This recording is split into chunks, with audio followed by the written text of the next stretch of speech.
से इतनी नफरत क्यों करता कि 60,000 फौज लेके काबा पर हमला कर दिया,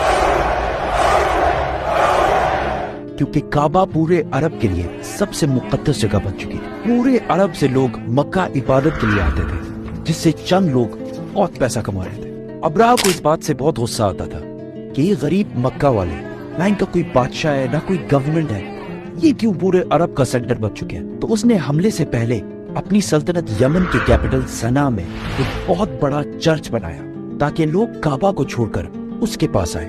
लेकिन ये प्रोजेक्ट पूरी तरह फ्लॉप हो गया, जिसके बाद अब्राहा के पास सिर्फ एक ऑप्शन बचा था, किसी तरह काबा को गिराया जाए।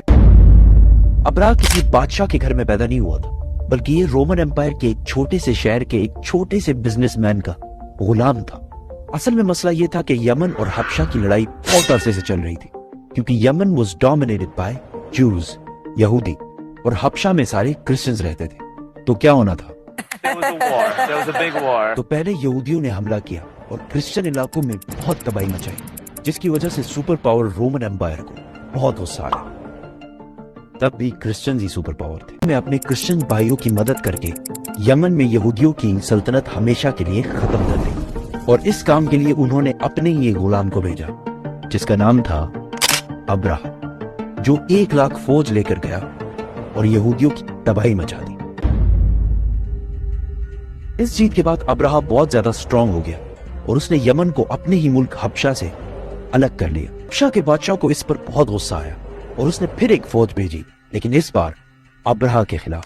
इस नई फौज ने अपने ही जनरल को कत्ल करके अब्राहा के सामने पेश किया और अब्राहा के फौज में शामिल हो गया।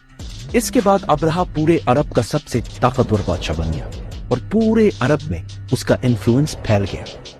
सिवाय एक चीज के, हर साल पूरे अरब से हजारों लोग मक्का में काबा के तवाफ के लिए जाया करते थे। तो अब्राहा ने सोचा इसमें कौन सी बड़ी बात है, हम भी एक बना देते हैं। तो उसने अपने कैंप चर्च बनाया, जिसको उसने पूरे दुनिया के हीरे जवाहरात से भर दिया। ये बिल्डिंग पूरे अरब में सबसे खूबसूरत और आलीशान बिल्डिंग थी। अरबियों ने इससे पहले ऐसी कोई चीज नहीं देखी थी, लेकिन कोई भी इसकी इबादत के लिए नहीं आया और सब उसी पुराने काबा की तरफ जाते रहे। इतना खर्चा और इतना सब कुछ करने के बाद भी जब अब्राहा फेल हुआ तो उसके पास सिर्फ एक ही ऑप्शन बचा। तो उसने 60,000 लोगों की फौज जमा की और काबा पर हमला कर दिया। अभी तक जितनी स्टोरी हमने बताई है वो सिर्फ इस्लाम में ही नहीं बल्कि हिस्ट्री में भी लिखी हुई है, जो कि पुराने जमाने के अरबी इंस्क्रिप्शन से उठाई गई है। इन सब में अब्राहा एक बहुत बड़ा बादशाह था, लेकिन उसके मक्का जाने का कोई भी जिक्र नहीं है। लेकिन रीसेंट फाइंडिंग्स में कुछ ऐसी यहूदी इंस्क्रिप्शंस मिली हैं जिसमें क्लियरली लिखा हुआ है कि अब्राहा ने एक जगह पर हमला किया था जिसमें उसे बुरी तरह शिकस्त हुई थी। तो अब बड़े बड़े हिस्टोरियंस भी इसको मक्का पर इसी हाथियों को भी लेकर गया था। अरबियों को पता था कि वो इनका मुकाबला नहीं कर सकते। कुछ कबीलों ने लड़ाई करने की कोशिश की, लेकिन अब्राहा ने उन्हें कहा कि वो कोई खून खराबा नहीं चाहता, वो सिर्फ काबा को गिराना चाहता है ताकि लोग काबा को छोड़कर उसके चर्च में आए।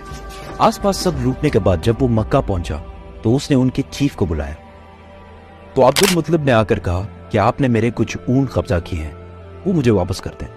तो अब्राहा ने हंस कर कहा कि मुझे तो लगा तुम बहुत बहादुर शख्स होगे, तुम्हें तो अपने ऊंटों की टेंशन है। तो अब्दुल मुतलिब ने कहा कि मैं सिर्फ अपने ऊंटों का मालिक हूं, इस घर का जो मालिक है वो जाने और तुम जानो, लेकिन इतना मैं बता दूं, आज तक कोई भी इस घर को नुकसान नहीं पहुंचा पाया।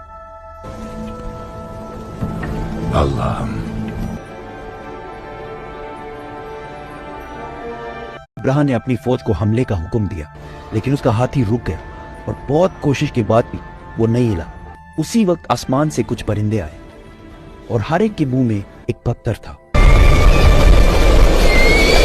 ये ऐसे परिंदे थे कि उस दिन से पहले ना इन्हें कभी किसी ने देखा और ना उस दिन के बाद, और वो अब्राहा की फौज के लोगों को टारगेट कर करके मार रहे थे।